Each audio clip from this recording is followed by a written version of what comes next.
He has been through the ordinary challenges that one can bring to a conviction.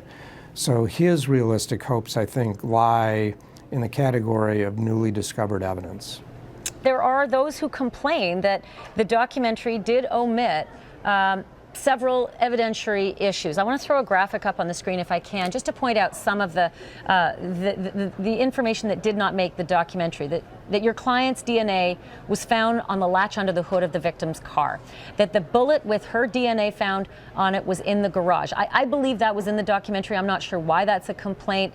That Mr. Avery called the victim's cell phone 3 times using that blocking feature. These are issues that are important because if you're looking for justice, the picture has to be complete. Do you think that those issues, absent in this documentary, have made a slanted documentary, as the current sheriff clearly says is true, that it's a slanted documentary? I don't think that's a fair charge against the filmmakers who, in Steven Avery's trial alone, had something between 200 and 250 hours of evidence to sift through. They gave that trial a relatively lavish 3 or 4 hours, whatever it was, for a film, and then another hour to the Dassey trial. No one would watch a 240-hour film of a trial.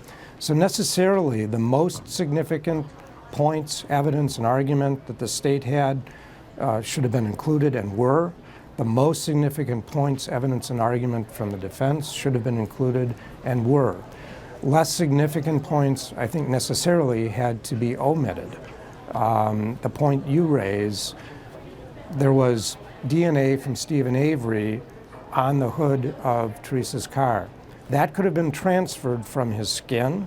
It also could have been transferred from any other surface that had his DNA, a toothbrush, just for example, or, and there was testimony on this, from the glove of a Division of Criminal Investigation investigator who didn't change gloves after handling the inside of the car, which included Steven Avery's blood, and then touched the hood to pop the hood of the car.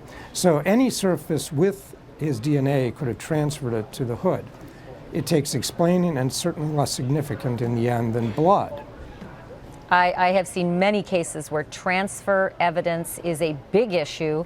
Shoddy lab work, transfers within DNA labs have definitely happened accidentally. It's part of the documentary as well. I want to ask you about the very last line of the documentary, and it's Steven Avery's own words. Very simple. He says, "The truth will come out sooner or later." I don't know, Dean, if you've had a chance to keep in contact with him on a semi-regular basis, but do you have any idea if Steven Avery still has hope?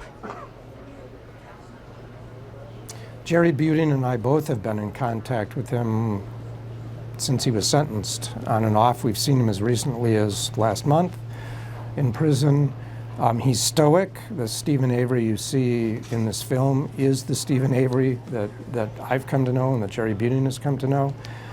He's stoic, but he's got hope, and that hope waxes and wanes depending on the day in which you catch Steven Avery.